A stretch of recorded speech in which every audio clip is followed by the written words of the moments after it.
بسم الله الرحمن الرحيم. السلام عليكم ورحمة الله وبركاته. الحمد لله نحمده ونستعينه ونستغفره ونعوذ بالله من شرور أنفسنا ومن سيئات أعمالنا. من يهده الله فلا مضل له ومن يضلل فلا هادي له. أشهد أن لا إله إلا الله وحده لا شريك له وأشهد أن محمدا عبده ورسوله. اللهم صل وسلم على نبينا محمد وعلى آله وأصحابه ومن تبعهم إلى يوم الدين. أما بعد.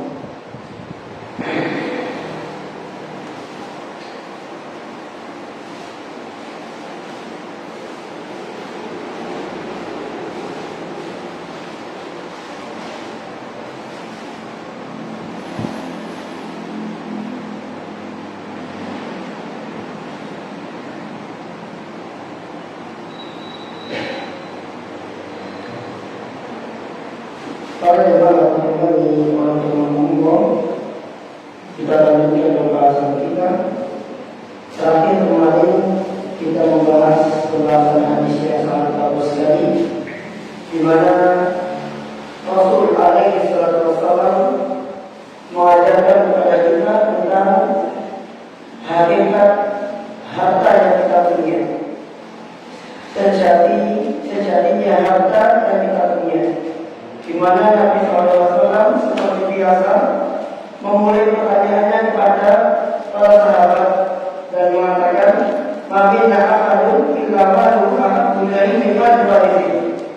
Apakah ada di antara kalian orang yang lebih mencintai harta warisnya dibanding harta sendiri?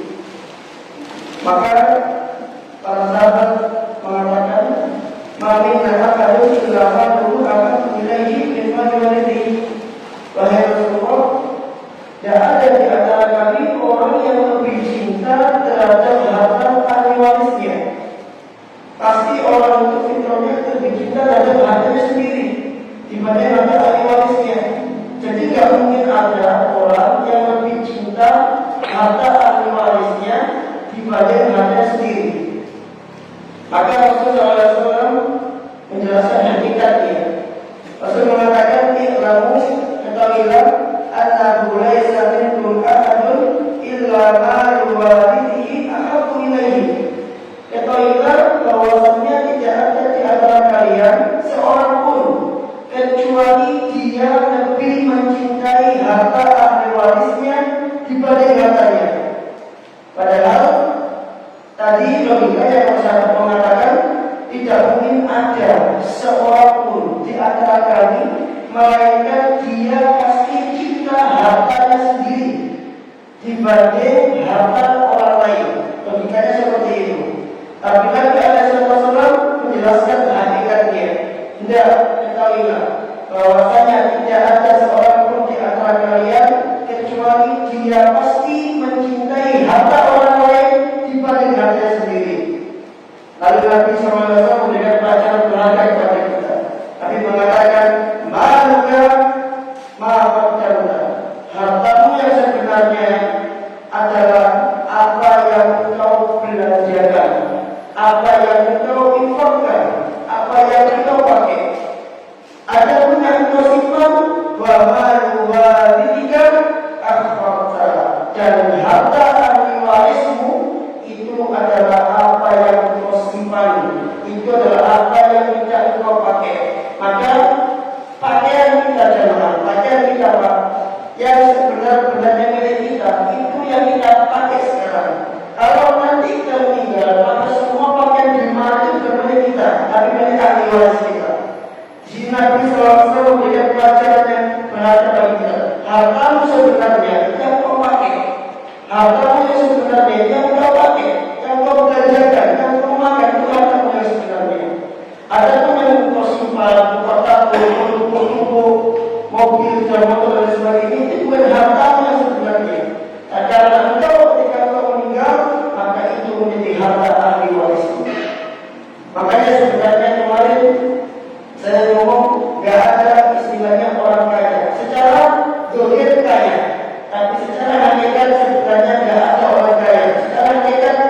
semuanya miskin karena harta kita tidak kita kenakan. Nah, kemudian di hadis berikutnya itu masih ada hubungan dengan pembahasan hadis sebelumnya. Lagi-lagi Nabi SAW bertanya kepada para sahabat dan para sahabat menjawabnya, dan Nabi menjelaskan hakikat dari pertanyaan ini. Jadi dengan syarat yang sama seperti hadis sebelumnya, Abdullah dari Abdullah, dan ternyata ketika saya syaratnya kita yang dimaksud Abdullah di sini adalah Abdullah ibnu Mas'ud radhiyallahu anhu, salah seorang pemuda di zaman Nabi SAW yang dijuluki oleh Abu Jahal dengan sebutan Wali Al-Ghanam, yaitu penggembala kambing kecil, sebagai bentuk oleh-oleh kepada Ibnu Mas'ud radhiyallahu anhu, karena beliau juga memiliki betis yang kecil. Bahkan ketika perang Badar, ketika Abu Jahal belum wafat, belum meninggal, belum mati, masih sakit maut karena habis dibunuh oleh dua orang anak kecil, maka Ibnu Mas'ud mendatangi Abu Jahal. Kemudian Abu Jahal mengatakan, dia wahai Allah, wahai penggembala kambing kecil, liman al-mulk beliau, hari ini milik siapa? Maka Ibnu Mas'ud mengatakan, lillahi wa rasuli, hari ini adalah miliknya Allah dan Rasulnya. Maksudnya kemenangan Badar ini miliknya Allah dan Rasulnya. Kemudian dipenggal kepala Abu Jahal oleh Ibnu Mas'ud, dibawa kepala tersebut ke hadapan Nabi SAW. Kemudian Nabi mengatakan, ada Fir'aun Nabi Umar, ini adalah Fir'aunnya umat ini. Siapa yang membunuh Abu Jahal itu bukan generasi tua tapi generasi muda. Lagi-lagi sejarah membuktikan bahwasanya generasi muda di zaman itu menjadi tonggak utama perjuangan kaum muslimin dibanding generasi tuanya. Dan Nabi SAW paham akan hal ini, maka beliau SAW benar-benar menyiapkan dengan baik generasi muda, sehingga terjadi yang namanya tongkat estafet dari generasi tua ke generasi muda. Dan di sini Bapak Rasul Sallallahu Alaihi Wasallam, Rasul Sallallahu Alaihi Wasallam bersabda, "Ma ta'uduna fikum ar-rabu." Apa pendapat kalian tentang ar-rabu? Ar-rabu itu apa? Pendapat kalian apa? Qal, maka para sahabat mengatakan, ar-rabu alladzi la yuladu lahu. Wahai Rasulullah, yang dinamakan ar-rabu itu adalah orang yang tidak memiliki anak. Rasul mengatakan bukan itu yang dimaksud.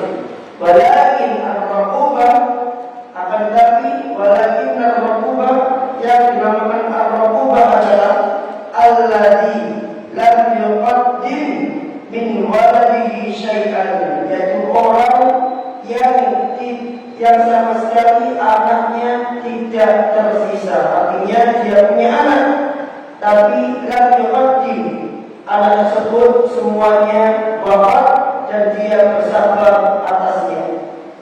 Di sini para jemaah, apakah jawaban para sahabat ini salah? Tidak. Jawaban sahabat dan salah. Karena ar-rabu dalam logat Arab, dalam bahasa Arab di zaman itu, orang yang dinamakan ar-rabu itu memang orang yang tidak punya anak, alias mandul. Jadi ar-rabu itu artinya mandul. Apa pendapat kalian tentang orang yang mandul? Maka wajar sahabat mengatakan orang mandul adalah orang yang tidak punya anak. Itu betul. Tapi ternyata bukan itu jawaban yang diinginkan oleh Nabi kita Muhammad SAW. Jawaban yang diinginkan oleh Nabi SAW adalah orang yang dinamakan ar-rabu itu lam yuqaddim min waladihi syai'an, yaitu tidak tersisa satupun dari anaknya. Artinya dia punya anak, tapi anaknya meninggal semua dan dia bersabar atasnya. Itu yang dinamakan dengan ar-rabu. Di sini mahasiswa ini ada sebuah faedah atau sebuah penjelasan dari Syekh terkait hadis ini, dan sudah saya fotokan kitabnya. biar kita bisa baca seperti hadis yang sebelumnya. Saya mengatakan di sini yang pertama adalah hadis ini mengajarkan kepada kita tentang fadlu mautil aulad, keutamaan wafatnya anak-anak, wafat sabri ala faqdihim, dan keutamaan bersabar atas kehilangan mereka. Dan utama-utama ini sudah berlalu sebelumnya. Kemudian paragraf yang kedua ini adalah paragraf yang penting. Saya mengatakan di sini hadal hadis ini waladhi qablahu, dan juga hadis sebelumnya yang kemarin ila ghairihima, dan juga hadis-hadis yang selain sebelumnya min ahadits Nabi sallallahu alaihi wasallam, dari hadis-hadis Nabi sallallahu alaihi wasallam yang duluka menunjukkan kepada dirimu anna mizan syar'i, bahwasanya timbangan syariat, persepsi syariat, standar syariat, qad yakunu ala ghairi ma yabdu nas, terkadang berbeda dengan apa yang dilihat oleh manusia. Saya ulangi lagi, terkadang hukum syariat, definisi syariat, timbangan syariat, sudut pandang syariat, apalagi standar syariat, qad yakunu ala ghairi ma yabdu nas, itu berbeda dengan standarnya manusia, berbeda dengan pemikirannya manusia, berbeda dengan timbangannya manusia, berbeda dengan kaidahnya manusia. Artinya tidak sesuai dengan akal. Terkadang syariat itu tidak sesuai dengan akal. Wa ala ghairi ma ya'taqidunahu 'indahum min mawazinihim, dan terkadang juga berbeda dengan apa yang diyakini oleh manusia. Terkadang berbeda juga dengan apa yang diyakini di sisi mereka, min mawazinihim, dari timbangan atau dari sudut pandang tersebut. Kemudian saya menjelaskan, hum ya'uduna rabbuh alladzi la yuladu lahu. Para sahabat itu, mereka menganggap ar-rabb itu adalah orang yang tidak punya anak. Ini timbangan manusia, ini standarnya manusia, pemikirannya manusia seperti itu. Ar-rabb itu orang yang punya anak. Ini hal yang wajar. Memang seperti itu adatnya, mereka paham. Fa'akasa sallallahu alaihi wasallam al-qadiyah wa adalah, maka Nabi sallallahu alaihi wasallam memberikan penjelasan kebalikannya, memberikan penjelasan atau kebalikan dari kaidah yang dijawab oleh para sahabat, wa adalah, dan meluruskannya. Faqala, dengan sabdanya, la, tidak, Allah itu bukan itu maksudnya.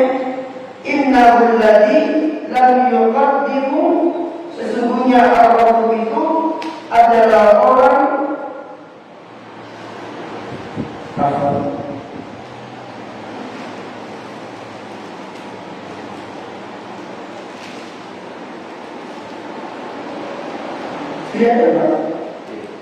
atau kurang besar? Kurang besar.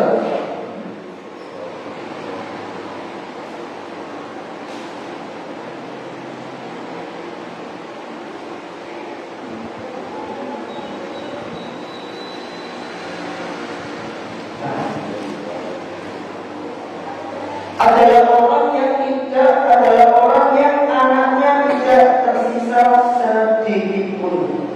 Jadi di sini ada pelajaran penting bagi kita, dan ini adalah usul manhaj Ahlussunnah, bahwasanya apabila nas bertentangan dengan pemikiran manusia, maka yang dilakukan adalah nas. Apabila dalil bertentangan dengan akal manusia, maka yang dilakukan adalah nas atau dalil. Karena nas itu tidak terbatas sifatnya, karena Allah adalah yang tidak terbatas.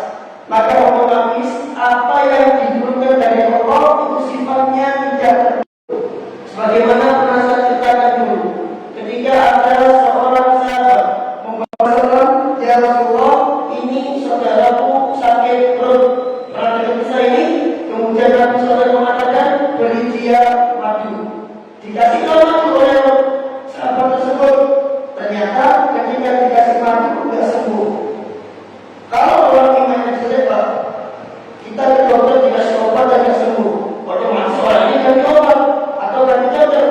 Malah dokter nggak benar ini, obatnya nggak mujarab, atau jangan-jangan dia salah dalam menyimpulkan. Tapi tidak, sahabat tidak ada lagi dengan Nabi SAW. Kok masih kuat ya Rasulullah? Tambah apa ini perutnya? Harusnya dikasih mati minimal diingatkan. Ini tidak dikasih mati apa? Maka Rasul dengan jawaban yang sama kasih dia pada itu. Ada ini sudah bertentangan, sudah menolak. Kok dikasih mati nggak sembuh? Kok dikasih mati lagi? Tapi karena Nabi SAW as-shadiqul masduq, orang yang benar lagi dibenarkan, maka dikasih madu lagi, kan gitu. Ketika dikasih madu lagi yang kedua, ternyata masih sakit, tidak sembuh. Kata lagi kepada Nabi SAW, ya Rasul belum sembuh dikasih madu. Maka jawaban Nabi seperti ini, yang dusta adalah persaudaramu. Maksudnya yang dusta bukan aku, yang dusta adalah persaudaramu. Kasih dia madu. Ternyata ketika dikasih madu ketiga kalinya, maka perutnya sembuh. Sakit perutnya hilang. Ibnu Qayyim al-Jauziyah dalam kitab Ibnu Nawawi, beliau menjelaskan kenapa kok sakit 3 kali. Aslinya orang sakit perut, kalau sakit perut biasa, ini minum madu sekali itu selesai. Akan tapi sahabat ini dia minum madu sampai 3 kali. Itu disebabkan karena dia memiliki sakit perut yang sangat parah. Secara logika tidak masuk akal, karena Nabi mau madu tidak sembuh. Tapi yang didahulukan adalah nas, bukan akal dia. Demikian juga dengan ucapan Ali benar-benar yang terkenal. Ali pernah mengatakan begini, "Lau kana dinu bil ra'i, lakana asfalul khusfi aula bil mas'i min a'lam." Walakin ra'aitu Rasulullah sallallahu alaihi wasallam yansabu ala dawil ufaihi. Kata Ali, kalau seandainya agama ini dibangun di atas akal, maksudnya hukum-hukum agama sesuai dengan akal. Kalau ada hukumnya tidak sesuai dengan akal, ditolak. Itu maksudnya Ali. Kalau seandainya agama dibangun di atas akal, niscaya bagian bawah sepatu itu lebih layak untuk diusap ketika wudhu. Karena orang kalau dia sudah berwudhu dalam keadaan suci, kemudian dia pakai jawabir kaos kaki, atau dia pakai sepatu, kemudian dia safar, kemudian dia bakal, maka dia tidak perlu lagi melepas sepatunya. Dia cukup mengusap bagian atas kaos kakinya atau bagian atas kukunya. Kata Ali, kalau seandainya agama itu pakai akal, harusnya bagian bawahnya itu lebih pantas untuk diusap, diulap. Kenapa? Karena bagian bawahnya kotor dan bagian atas. Tapi akan harus untuk belajar. Aku memberikan finalnya. Akan tetapi sungguh aku telah melihat Rasulullah SAW, beliau mengusap bagian atas khufnya. Maka ikutlah para sahabat tanpa pikir-pikir. Demikian juga ketika Nabi SAW beliau mengucapkan 3 kali tanpa pikir-pikir. Para sahabat itu pun 3 kali. Demikian juga ketika Nabi SAW melepas cincin beliau, para sahabat dia buat dilepas, maka mereka akan pikir-pikir. Dilepas juga cincinnya, dan mereka membuang cincinnya beliau. Maka para sahabat pun ikut membuang cincinnya. Apa pikir-pikir? Ketundukan mereka kepada nas dan hal sunnah. Demikian juga dengan sabda Nabi SAW tentang lalat misalkan. Rasul mengatakan, "Idza dakhalat tubatu fi ina'i ahadikum falyaqishu." Kalau ada lalat masuk ke bejana kalian, falyaqishu, celupkan saja. Nabi jelasin, "Fa inna fi ahadi jannatayn hijab wa fil akhari shifaan." Karena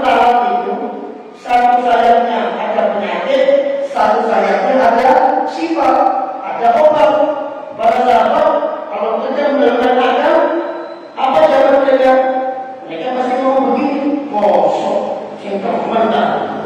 Apalagi zaman itu nggak ada dunia. Tapi apa sahabat begitu?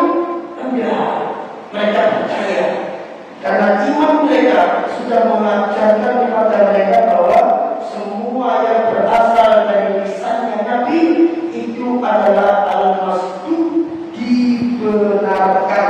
Meskipun nggak masuk akal, tetap dibenarkan. Dan ternyata sains pada hari ini menunjukkan kepada kita bahwa semua benar. Saya paham itu sebagiannya ada obat, sebagiannya ada penyakit. Orang modern adalah masuk ke minuman maka dibuang minumannya. Mereka berpikir udah terkontaminasi, udah ada penyakit, jangan malah diminum. Tapi tidak, syariat tidak mengajarkan demikian. Syariat mengajarkan terluka, kemudian akan alamnya terluka. Itu contoh terkadang timbangan syariat itu tidak sesuai dengan timbangan manusia. Lalu maka ada Allah tidak sebagaimana yang kita ucapkan sebelumnya. Ayyuhumma warihi ahabbu ilaihi min ma'ali. Di mana Nabi mengatakan yang sebelumnya ada kata kalian harta ahli warisnya lebih dia cintai dibanding dirinya sendiri. Fa'aka salahul qadiyah. Lagi-lagi Nabi SAW membalikkan jawabannya, membalikkan kerjanya. Li'annahum fahimuha ala ghairi ma yanbaghi an yufham. Karena waktu itu para sahabat memahami hadis tersebut tidak sesuai dengan apa yang ingin dipahamkan oleh Nabi Sallallahu Alaihi Wasallam. Kemudian saya juga memberikan contoh lain. Wakadhalika ma akhbara bihi sallallahu alaihi wasallam an hadis shaim arabi. Demikian juga apa yang dikabarkan oleh Nabi sallallahu alaihi wasallam terkait keadaan orang yang berpuasa. Karena Allah SWT Nabi mengatakan tentang mulut mereka, walau qulufu fami bukan kau ya, tapi harusnya walau qulufu fami shaim atyabu min Allah yudhimis. Bahwasanya mulutnya orang berpuasa itu lebih dicintai oleh Allah, lebih wangi di sisi Allah dibanding bau kesturi. Hanya indaku antum. Ini adalah pemahaman kalian. Lalu raihatu kalian yang kalian pahami baunya kalau berpuasa itu tidak enak, mengeluarkan bau yang dibenci. Min adal insani Wamin al-Islam disebabkan karena efek imsak, tidak makan dan minum, dan efek puasa. Ini adalah pendapat kalian, pemikiran kalian. Ya, kemudian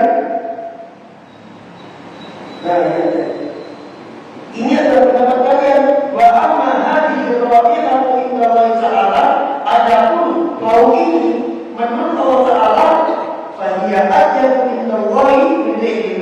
Itu justru kebalikannya, lebih wangi dibanding bau kasturi. Ini contoh saja. Berapa banyak nas syariat yang tidak sesuai dengan pemikiran. Kemudian saya juga kasih contoh berikutnya, dan ini yang sangat bagus, ini yang sangat bagus dan luar biasa sekali. Dan ini contoh berikutnya ini ada hubungannya dengan hadis yang sebelumnya kita bahas kemarin. Wakadhalika fil hadits alladzi thabata an Aisyah radhiyallahu anha. Demikian juga hadis yang sahih dari Aisyah radhiyallahu anha. Lamma dhabaha Nabi sallallahu alaihi wasallam asy-syata wa kharaja. Tatkala Nabi sallallahu alaihi wasallam menyembelih seekor kambing, wa kharaja dan beliau keluar. Raja'a, kemudian beliau kembali lagi. Sa'ala sallallahu alaihi wasallam Aisyah. Nabi pun bertanya kepada Aisyah tentang kambing tersebut. Karena dibagi-bagikan, disembelih dan dibagi-bagikan. Maksudnya mengapa al-iha? Kalau dalam hadis yang lain, Nabi tanya seperti ini. Maka ia minha, apa yang tersisa dari ada nggak yang tersisa dari daging yang dibagi ini? dibagi-bagiin, ada nggak yang tersisa? Maka Aisyah mengatakan, laqad dhahabat kulluha illa dira. Semuanya sudah habis oleh Nabi kecuali lengan. Kecuali lengan mana? Lengan bagian kanan yang disukai oleh Nabi SAW yang tersisa. Tapi Nabi menjawab kebalikannya. Perhatikan, kambing kalau disembelih dan dibagiin habis apa tidak? Habis. Tapi Nabi jawab kebalikannya. Nabi mengatakan, bal baqiyat kulluha illa dira. Dan yang benar adalah semuanya masih tersisa kecuali bagian lengan. Apa maksudnya dengan Aisyah mengatakan semuanya tidak tersisa karena bagi-bagi. Yang dibagi berarti lengan. Nah, yang dibagi ini kata Nabi, SAW, bagian kedua, semua itu sejatinya masih ada. Justru yang tidak ada itu lengannya. Justru yang tidak dibagi itu tidak ada. Maksudnya, apa yang kau kasih ke orang lain itu sebenarnya nggak hilang, tapi tetap ada.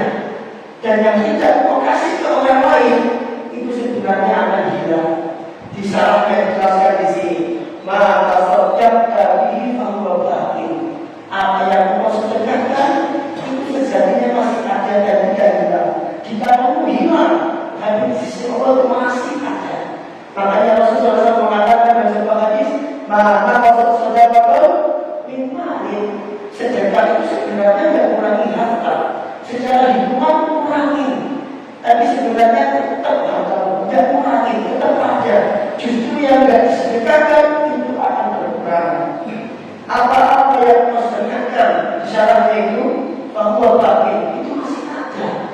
Dan itu hartamu. Itulah hartamu. Wa ma baqiya indaka fahuwa ghairu baqin. Dan apa yang tersisa di sisimu, apa yang kau pegang di tanganmu, apa yang ada di kantongmu itu, fahuwa ghairu baqin. Itu tidak ada sebenarnya. Karena kalau kau mati akan dimiliki oleh orang lain. Sedangkan yang kau kasih, yang kau sedekahkan, kalau kau mati, kau akan melihat di akhirat punyaku ada ternyata, gak hilang, tersimpan di sisi Allah SWT. Ini yang difirmankan oleh Allah SWT dalam surah An-Nahl. Aku ingatku, wa ma'indakum yanfudu wa ma'indallahi baq. Dan semua yang ada di sisi Allah dan semua yang ada di sisi kalian yanfudu itu akan musnah, akan musnah. Wa ma'indallahi baq. Dan apa yang ada di sisi Allah itu kekal dan tetap ada. Demikian juga Allah berfirman dalam surat Ar-Ra'd. Allah mengatakan, fa'amaz zabadu fayadhabu rifa. Adapun bui-bui di lautan itu, bui-bui yang di lautan, fayadhabu rifa, itu akan pergi, akan hilang. Wa amma ma yanfa'u lin-nasi fayamkuthu fil ardh. Adapun yang bermanfaat untuk manusia, fayamkuthu fil ardh, itu enggak hilang. Kalau engkau mati, kalau engkau wafat, tapi engkau sudah kasih manfaat ke manusia, maka kata Allah, wa amma ma yanfa'u lin-nasi fayamkuthu fil ardh. Dan adapun yang bermanfaat untuk manusia, fayamkuthu fil ardh, itu tetap tinggal, tetap ada, tetap kekal di dunia pada akhirat. Jadi apa yang kita kasih itu justru akan hilang, dan justru yang dikasihkan itu akan kekal. Makanya pernah juga istri Imam Malik ketika nulis Al-Muwatta. Di zaman Malik itu sudah banyak ulama nulis Muwatta. Jadi buat apa juga Malik nulis Muwatta lagi? Sudah banyak Muwatta. Dan Malik nulis Muwatta ini selama 40 tahun. Katakan kita Muwattanya Malik itu. Maka ketika Imam Malik ditanya,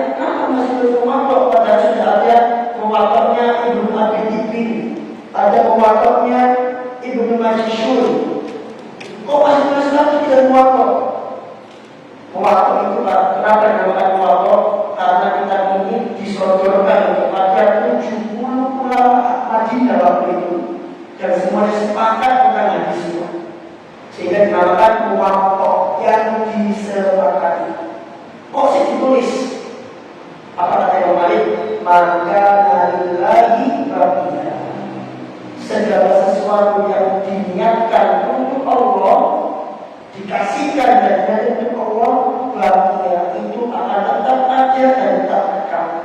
Dan zaman ini kita tidak pernah melihat muwattanya Ibnu Majishun, kita tidak pernah melihat muwattanya Ibnu Abi Dhi'bi. Yang sering kita lihat itu muwattanya Imam Malik. Maka lagi bahagia, segala sesuatu yang diniatkan untuk Allah, bahagia akan selalu ada dan dekat. Jangan khawatir, kalaupun di dunia udah gak ada, di akhirat tetap ada. Itu maksudnya. Dan ini adalah pelajaran yang diajarkan Nabi SAW kepada Aisyah, motivasi kepada Aisyah.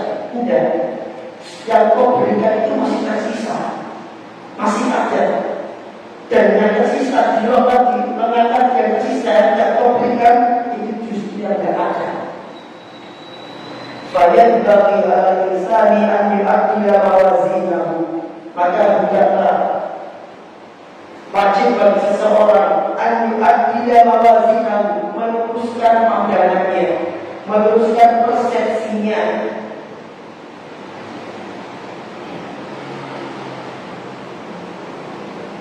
Qad takunu an-nazratu ila al-umuri wal hayati ala ghairi ma yanbaghi, karena terkadang pandangan terhadap suatu perkara dan terhadap suatu kehidupan ala ghairi ma yanbaghi, itu bukan pandangan yang seharusnya.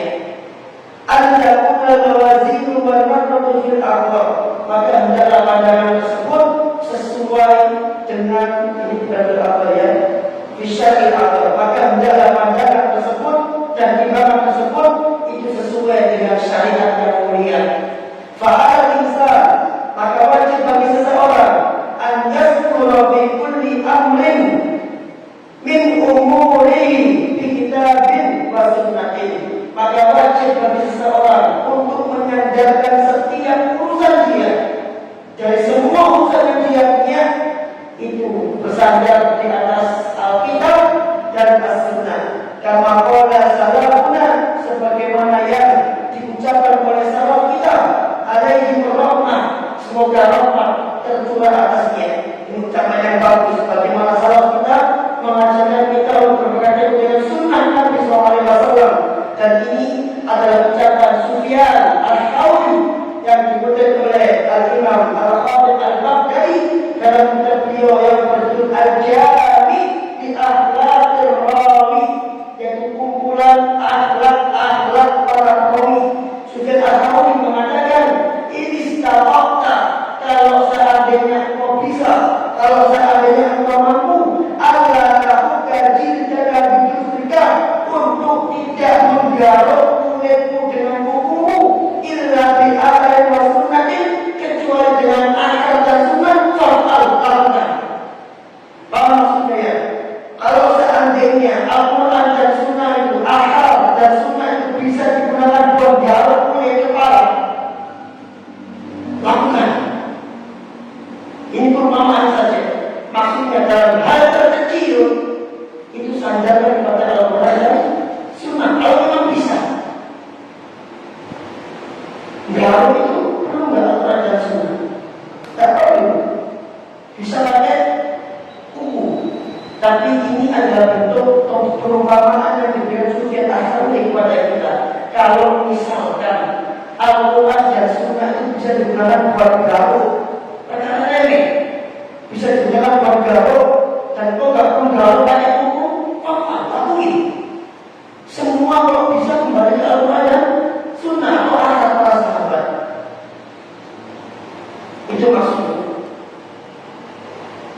Fa'inkan dari kata Syekh, kalau hanya sekedar urusan garuk saja seperti itu para salaf, fa'inkan maka dari min anwa'il muamalat, lantas bagaimana dengan perkara-perkara di hal-hal yang berkaitan dengan muamalah. Berbagai macam dalika min anwa'il ibadah. Bahkan bagaimana dengan perkara yang di atasnya itu, di atas muamalah, dari perkara-perkara ibadah, tentu harus dengan Al-Quran, Sunnah, atau akal para sahabat. Faedah beritikad, lantas bagaimana dengan masalah itikad? Maka harus benar-benar bersumber dan dipastikan dari Al-Quran dan Sunnah. Gak boleh menanjeng, harus di prinsip Al-Sunnah. Ini juga menunjukkan pada kita bahwa ngaji adab itu sebenarnya juga ada ngaji akidahnya. Jadi ngaji akidah itu terkadang bisa balikkan akidah, itu memang utama. Tapi terkadang mengaji adab mesti nyerempet ke akidah, itu pasti. Karena memang dua hal ini tidak mungkin bisa dipisahkan. Paham ini? Kata Syekh, faedah bi'al insan, maka hendaklah wajib atas seseorang an yuhadira hadhihi umur tahriran, untuk memberikan kemerdekaan pada usul ini. Tapi jangan pikir-pikir, merdeka saja, serahkan saja. Wan Nabi sallallahu alaihi wasallam yuwaddi'u lahumul amr, dan Nabi sallallahu alaihi wasallam menjelaskan kepada mereka hakikat urusannya. Wa annahu laisa kama fahimu, dan bahwasannya perkara tersebut tidak sebagaimana yang mereka pahami. Contoh lain apa? Dan dipahami sahabat, tapi tidak sesuai dengan yang dipahami Nabi. Yang paling dengan ingat adalah apa? Yang sama kayak ini.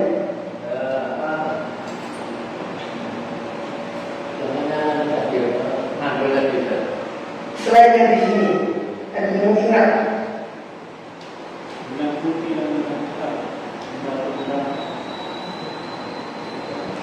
Apa?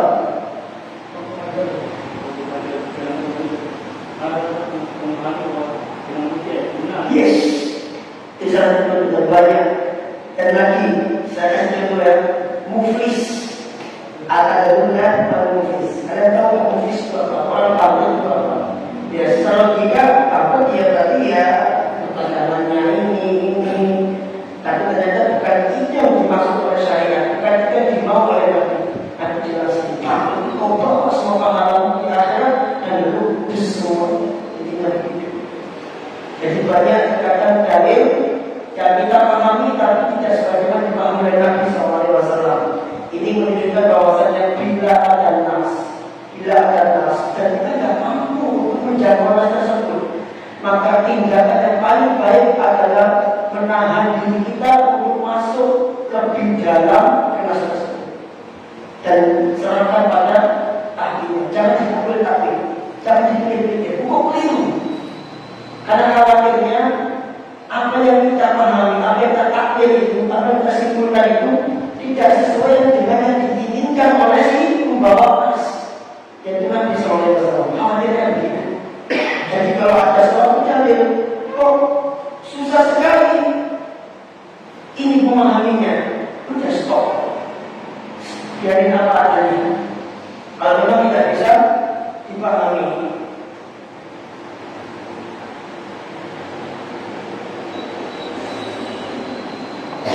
Ini sama seperti kita baca kitab. Kita kalau baca kitab, ada apa yang kita tidak pahami, jangan nggak tahu ya, kalau mati.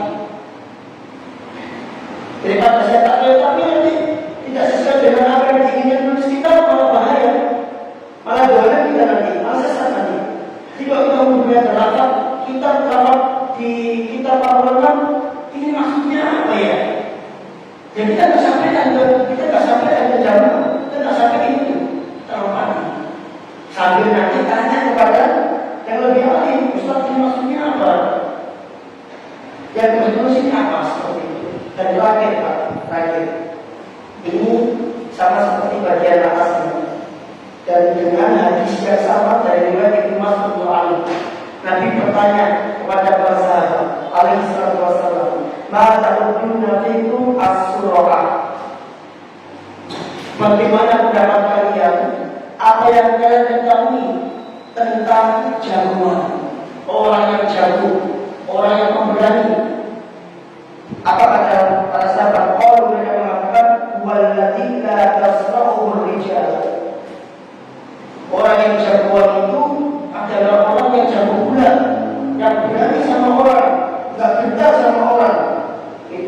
kemajuan namanya. Tapi kata Nabi tidak seperti itu.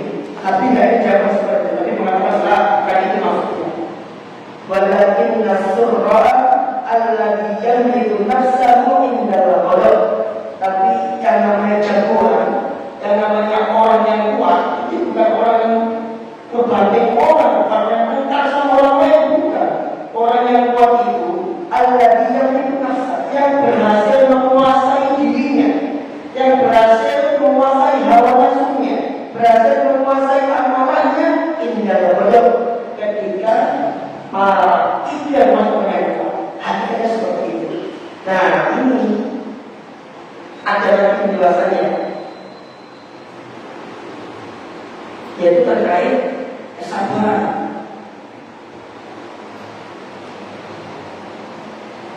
Gimana ini?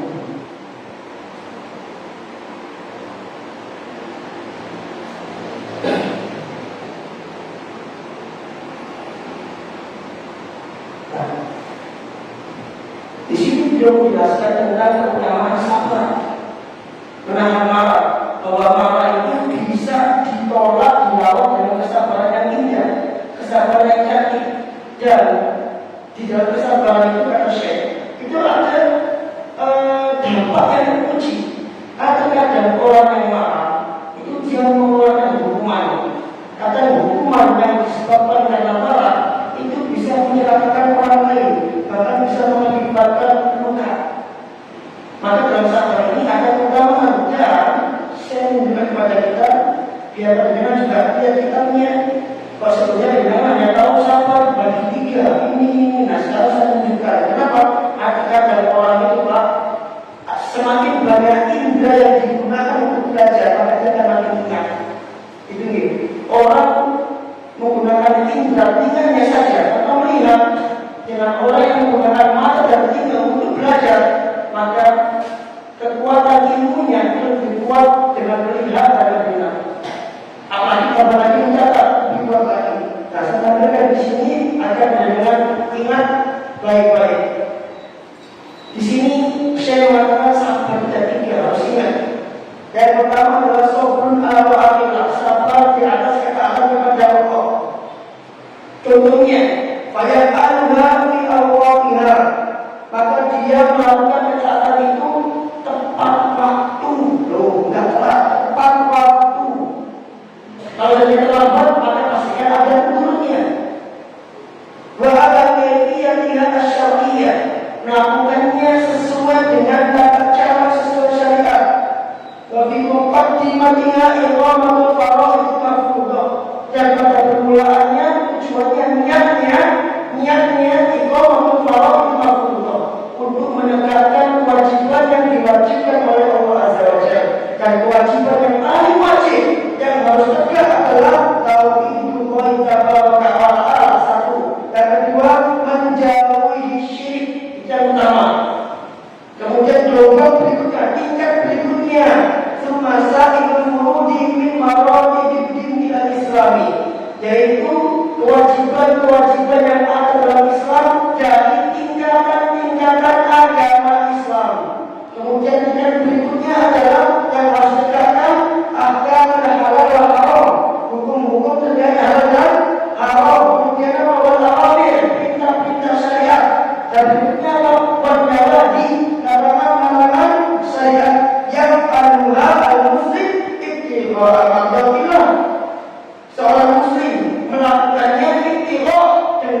chat berhubungi atau apa berhubungi, atau kan nanti semua pada masa ada hubungannya.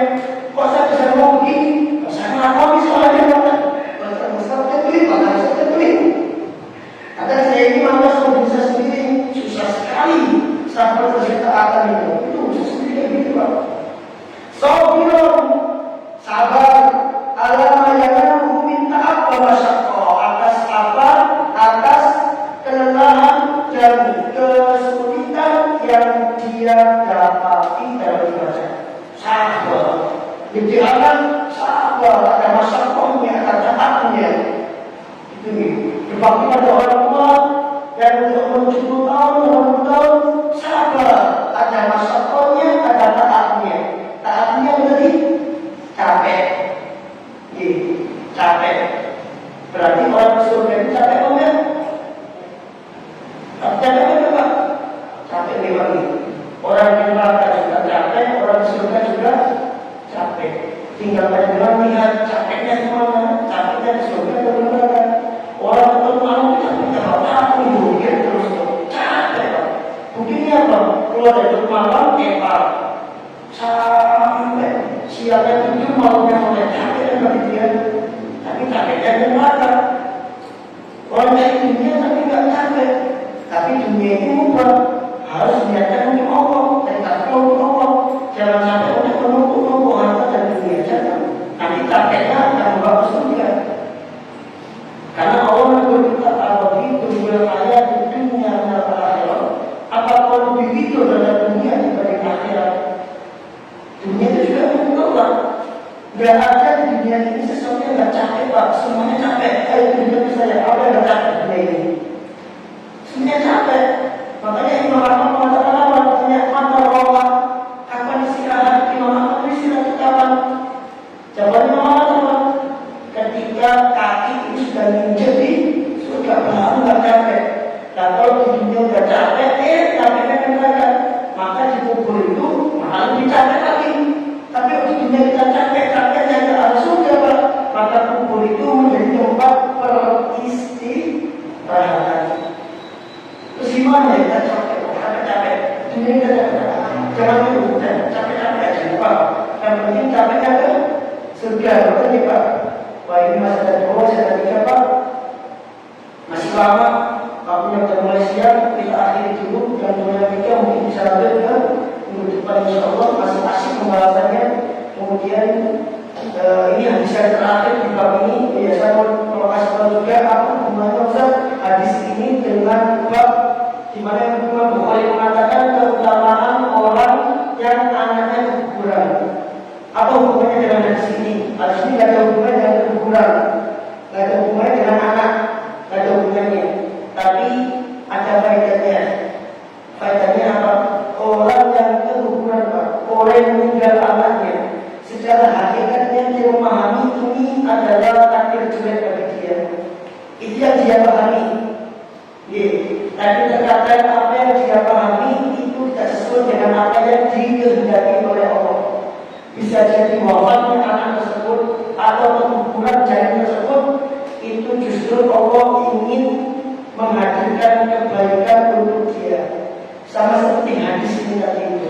Terkadang apa yang kita pahami terhadap syariat, terhadap takdir itu tidak sesuai dengan apa yang dipahami oleh atau dikehendaki oleh Allah Azza wa Jalla. Kita mikirnya bahwa Allah ini nggak benci sama saya. Kalau Allah cinta sama saya, kenapa Allah mengambil anak saya? Kalau Allah yang cinta sama saya, kenapa Allah memberikan ujian seberat ini kepada saya? Itu pikiran kita. Dan syariat seperti itu. Apa yang kau pikirkan itu kadang berbeda. Bisa jadi Allah kasih itu karena Allah ingin kau ke surga. Karena Allah ingin merahmati, karena Allah ingin sayang kepadamu. Maka prinsipnya begini Pak. Ini yang dikatakan oleh Syekh Umar Mukbil dalam kitab beliau. Beliau mengatakan ikhtiyarullah laka khairun min ikhtiyarika li nafsik. Pilihan Allah untukmu itu selalu lebih baik dibanding pilihanmu untuk dirimu sendiri. Kau boleh memilih dengan sesuatu, tapi pilihan Allah selalu lebih baik. Kenapa?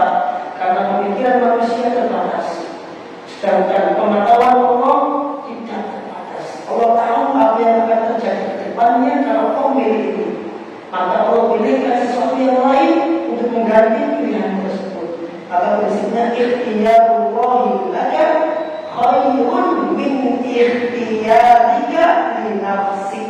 Pilihan Allah untuk dirimu selalu lebih baik dibanding pilihanmu terhadap dirimu sendiri. Maka dalam dunia ini prinsipnya adalah ridho.